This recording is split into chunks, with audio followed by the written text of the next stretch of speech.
코멘트가 있겠습니다. KBS 2024년도 9월 4일자 기사네요. 우크라 러 미사일의 51명 사망. 많이 죽었네요.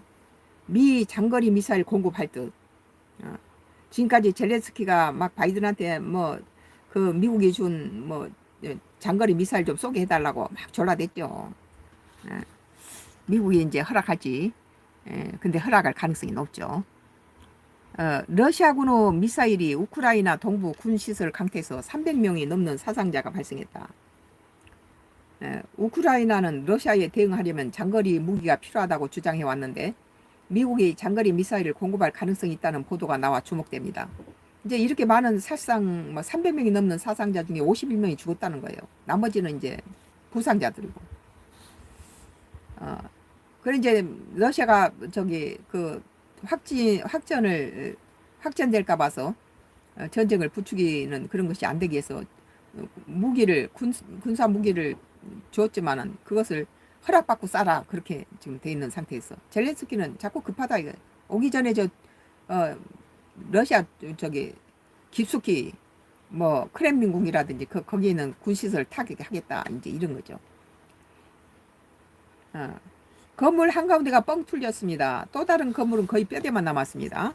현지 시간 3일 미사일이 떨어진 우크라이나 동부 폴타바의 군시설입니다. 이 베를린 조빈나 특파원이군요. 젤렌스키 우크라이나 대통령은 러시아의 이번 공격으로 51명이 숨지고 271명이 다쳤다고 밝혔습니다. 우크라이나 국방부는 공습경보가 울리고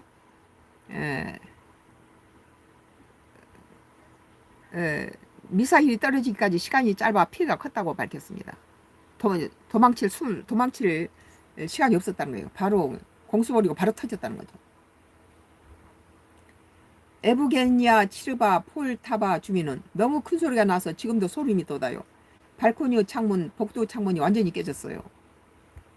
AP통신은 이날 공습이 개전 이래 가장 치명적인 공격 중 하나라고 분석했습니다. 많은 사람이 죽었어요. 300명이 부상을 당했죠. 러시아 국영타스 통신은 이스칸데르 M 미사일 2발을 우크라이나 통신부대 훈련센터로 발사했고 사상자 중에는 외국인 교환도 포함되어 있다고 군 소식통을 인용해 보도했습니다.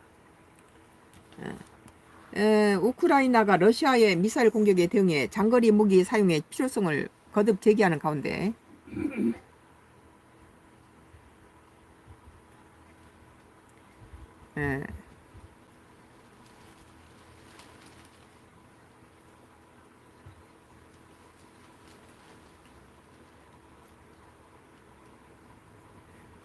우크라이나가 러시아 미사일 공격에 대한 대응에 장거리 무기 사용의 필요성을 거듭 제기한 가운데서 미국이 장거리 미사일을 우크라이나에 공급하기 위한 합의가 임박했다는 보도가 나왔습니다. 아직 합의한 건 아니네요.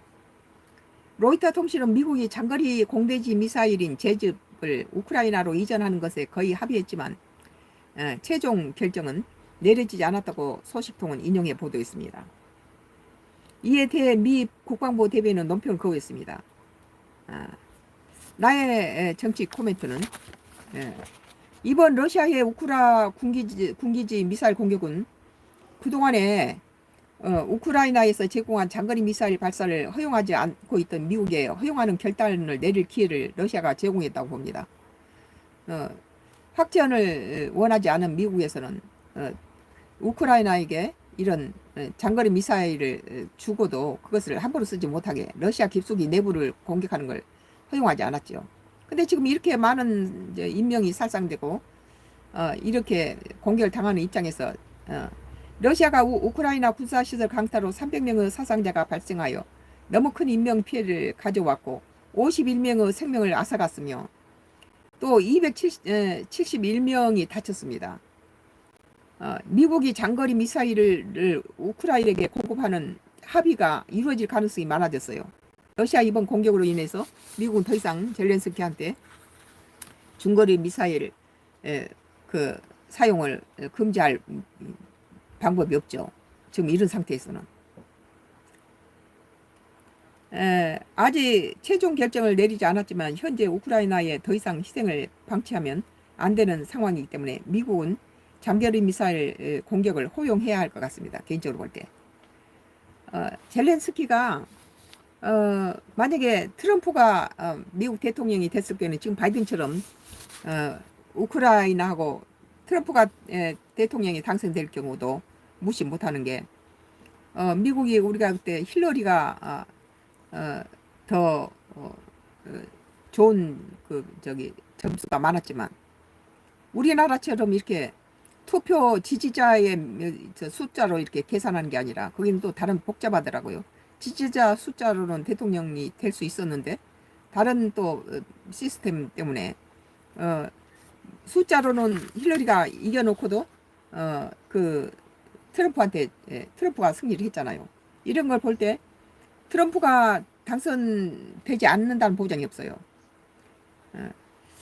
그래서 트럼프가 만약에 미국 대통령이 되면 나토하고도 그 자기는 나토 협정에 파기하겠다.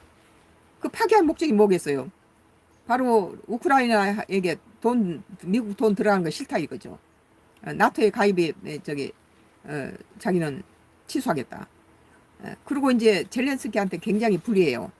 트럼프가 되면. 그러니까 지금 젤렌스키는 이 미국 대선이 끝나기 전에 먼저 러시아하고 같이 정전이든 휴전을 하려고 그러는데 우선권을 잡기 위해서 뭐 중부에 들어가서 미사일 미국이라든지 이렇게 영국, 프랑스, 독일이 준 그런 장거리 미사일을 던져가지고 거기서 많은 포로를 갖다가 해서 다음에 협상할 때 이용하려고 그러는데 이스라엘이라든지 러시아가 자기 국민 인권을 보호하는데 상당히 미흡해요.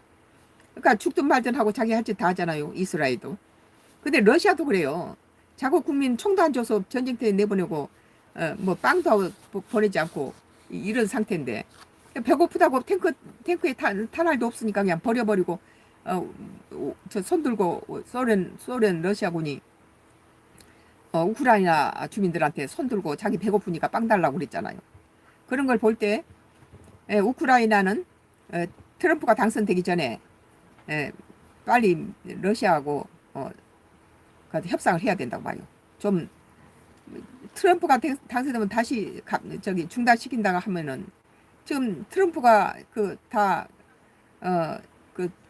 침범한 그건 전부 러시아 것이 되죠. 그러나 나토에서 나토의 가입을 포기하면은 뭐 다 내주겠다는데 그것은 또 거기에 합의하면 안 돼요. 그건. 나토 때문에 지금 그나마도 이게 그쪽 지역에서 이게 돌봐주고 있는 건데. 그래서 나는 이제